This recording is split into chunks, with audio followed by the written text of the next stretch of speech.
My people, you know say October na breast cancer awareness month. October 19 na World Breast Cancer Day.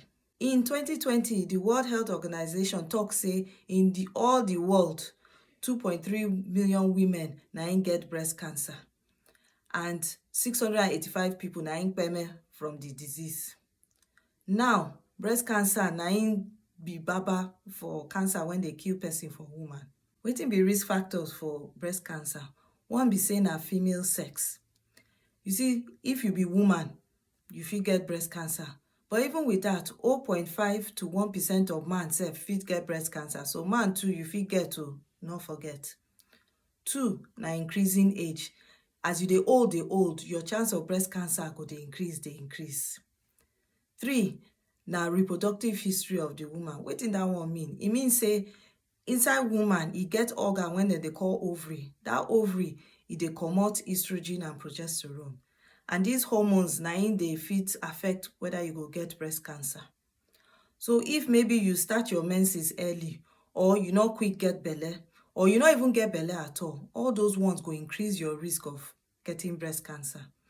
But if to say you get belle or you dey breastfeed your pikin, then the risk of breast cancer don small. 4 na lifestyle factors. Things like say if you orobo, if you fat well, that obesity na because one hormone called estrogen dey inside the fat cell. Na im fit make you get breast cancer on time. 5 na family history of breast cancer. So if maybe either your mama, your sister, or your pikin, your daughter get breast cancer, you sef, your chance of getting breast cancer don increase. And if the time when they get breast cancer, dem be less than 50, your chance sef of getting breast cancer fit go up. Make I tell you 5 common presentation of breast cancer. 1 na if you get lump for breast. If you get lump for breast and the thing no pain, e fit be breast cancer. If you get pain, e fit be breast cancer. No wait until pain come before you go see your doctor. 2 na if the skin for the breast, you go see hole inside. Na im dem dey call dimpling of skin. Abeg, kia, go meet your doctor. 3 na if the nipple or the skin wey surround the nipple, the thing just no come look good, make you go see your doctor. 4 be say if the shape or the size of the breast just come abnormal, you see say change dey, make you go see your doctor. 5 na if you come see fluid when dey comot the nipple, wey no be milk, and the thing just make somehow, even if blood dey, abeg, go see your doctor. If you think say all these things come dey and they come say you get breast cancer, wetin you go do? E get 5 treatment. 1, the first one when dey important pass, na im be say you go prevent am. And how you go fit prevent am? Na if you dey do wetin dem dey call breast self-examination every month. E mean say every month you go dey feel the breast, see say if any lump dey. So that anytime any lump just comot like this, bang, you go just go meet your doctor, say abeg, make you see this thing.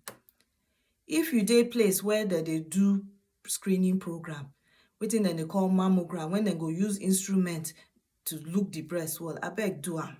E no go cost you anything.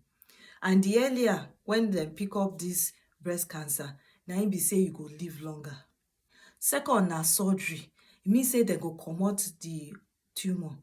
Either dem go comot just that small tumor or dem go comot the whole breast. 3 na chemotherapy, when be say dem go give you some medicine when go come look for the cancer cell, come kill the cancer cell. 4 na radiotherapy, when be say dem go use instrument come target the cancer, come kill am. 5 na hormone therapy.